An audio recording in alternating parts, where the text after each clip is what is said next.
पति के अफेयर से परेशान थी हिमाचल की शिवानी और ससुराल वाले दहेज के लिए तंग करते थे। दुबई से धमकियां और घर पर हो रही प्रताड़ना को नहीं झेल पाई 23 साल की विवाहिता। 1 साल पहले ब्याह हुआ था और अब वो दुनिया छोड़ गई। मायके पक्ष ने खोले हैं कई सारे राज। एक पिता अपनी बेटी की शादी को सिर्फ एक रस्म नहीं समझता, वो उसमें अपनी पूरी जिंदगी, अपनी जमा पूंजी और अपने सपने लगा देता है। उसे भरोसा होता है कि जिस घर में वो बेटी को विदा कर रहा है वहां उसे सम्मान मिलेगा, सुरक्षा मिलेगी और प्यार मिलेगा।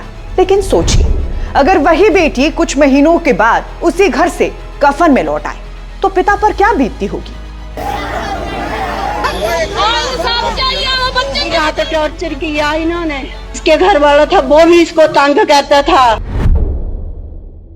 ऐसा ही कुछ घटित हुआ है हिमाचल प्रदेश में, जहां 1 साल पहले जिस बेटी को डोली में बिठाकर विदा किया गया था, आज वही बेटी सफेद चादर में लिपटी एक पिता को वापस मिली और उसकी मौत का कारण बना दहेज, पति की बेवफाई, धमकियां और ससुरालियों का लालच। वो ससुराल जहां ये लड़की हर दिन थोड़ा थोड़ा मरती रही और पिछले 1 साल से लगातार अपने ससुराल वालों का टॉर्चर सहती रही।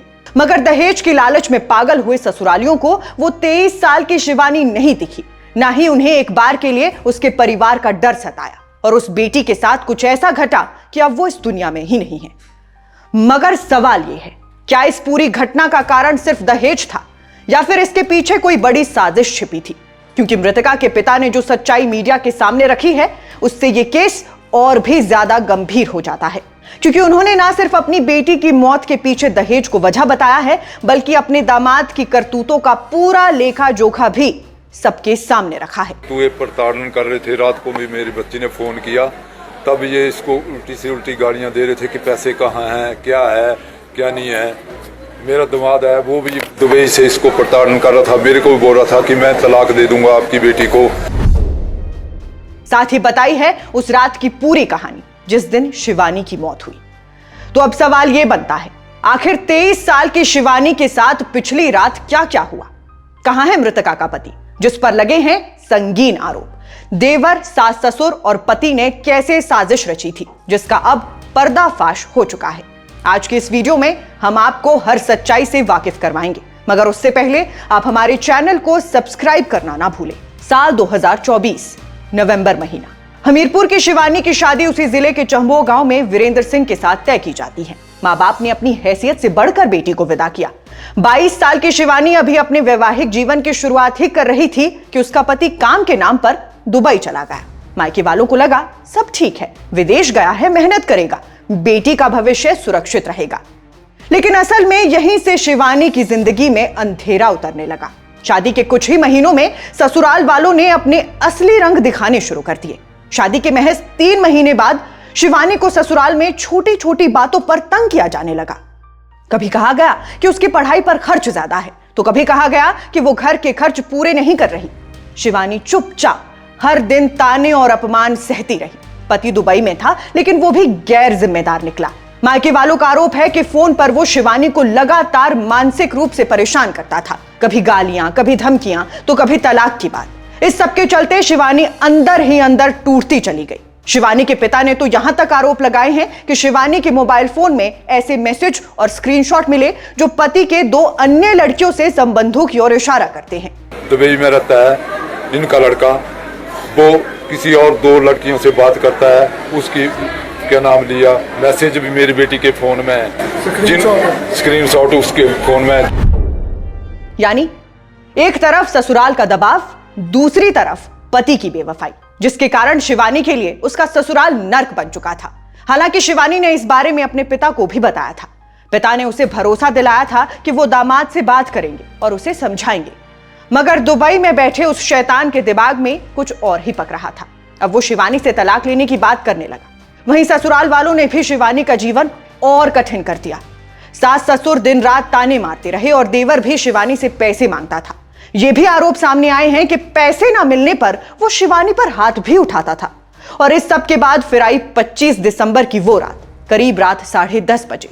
शिवानी ने अपनी मां को फोन किया। फोन पर साफ सुनाई दे रहा था कि ससुराल वाले उसके साथ गाली गलौज कर रहे हैं। फोन पर जोर जोर से चिल्लाने की आवाजें आ रही थी। मां बाप डर गए उन्हें अपनी बच्ची की चिंता सताने लगी। थोड़ी देर बाद मां ने दोबारा फोन किया। इस बार फोन सास ने उठाया और कहा, यहां सब ठीक है, हमें सोने दो। ऐसे में शिवानी की मां को कुछ अजीब लगा, लेकिन उन्होंने सोचा कि शायद सुलह हो गई होगी। मगर अगली सुबह शिवानी की तबीयत अचानक बिगड़ जाती है। उसे पहले भोरंज अस्पताल ले जाया जाता है और फिर मेडिकल कॉलेज हमीरपुर। डॉक्टर वहां पूरी कोशिश करते हैं, लेकिन वो शिवानी को बचा नहीं सके। इसके बाद मायके पक्ष भी अस्पताल पहुंचा और भारी संख्या में लोगों ने अस्पताल के बाहर नारेबाजी शुरू कर दी। लेकिन तब तक ससुराल वाले अस्पताल से निकल चुके थे। अब मायके वालों का आरोप है कि शिवानी को जहरीला पदार्थ दिया गया, जिसके कारण उसकी मौत हुई। फिर मायके वालों ने शव लेने से इनकार कर दिया। NH 103 जाम कर दिया गया। मां बाप का साफ कहना था, जब तक दोषियों को पकड़ा नहीं जाएगा, बेटी को चिता पर नहीं चढ़ाया जाएगा। शिवानी के पिता ने कहा है कि जब तक दुबई में बैठे उनके दामाद को पुलिस गिरफ्तार नहीं करती, वो अपनी बेटी की चिता को अग्नि नहीं देंगे। पिता की शिकायत पर पति, सास ससुर और देवर सभी के खिलाफ आत्महत्या के लिए उकसाने का मामला दर्ज किया गया है। पुलिस का कहना है कि मामले की हर एंगल से जांच की जा रही है। पोस्टमार्टम रिपोर्ट आने तक कुछ भी कहना सही नहीं होगा और मौत के कारणों का खुलासा उसी के बाद किया जाएगा। पुलिस का दावा है कि कोई भी दोषी बख्शा नहीं जाएगा। मायके पक्ष को समझा बुझाकर वापस भेजा गया और आज शिवानी का अंतिम संस्कार मायके पक्ष द्वारा ही किया गया। मगर सवाल अब भी वही है, क्या शिवानी की आवाज दबाने के लिए ससुराल वालों ने उसे जहर दे दिया या फिर वो खुद ही हार गई थी इस प्रताड़ना से? ये मामला आपके लिए कई पुराने मामलों के जैसा हो सकता है, मगर यहां सबसे मजबूत सवाल यही है कि क्या दहेज, बेवफाई और प्रताड़ना आज भी बेटियों की कब्र खोद रही है, या इस दहेज जैसी कुप्रथा का कभी अंत होगा भी या नहीं? क्योंकि ये कहानी सिर्फ शिवानी की नहीं है, ये कहानी हर उस बेटी की है जो शादी के बाद सब ठीक है कहना सीख जाती है, और हर उस पिता की है जो बेटी को विदा करते वक्त ये नहीं सोचता कि उसे वापस कफन में भी आना पड़ सकता है। बाकी आप दर्शकों का इस पूरे मामले पर क्या कहना है, हमें कमेंट सेक्शन में जरूर बताइएगा। अभी के लिए बस इतना ही। नमस्कार।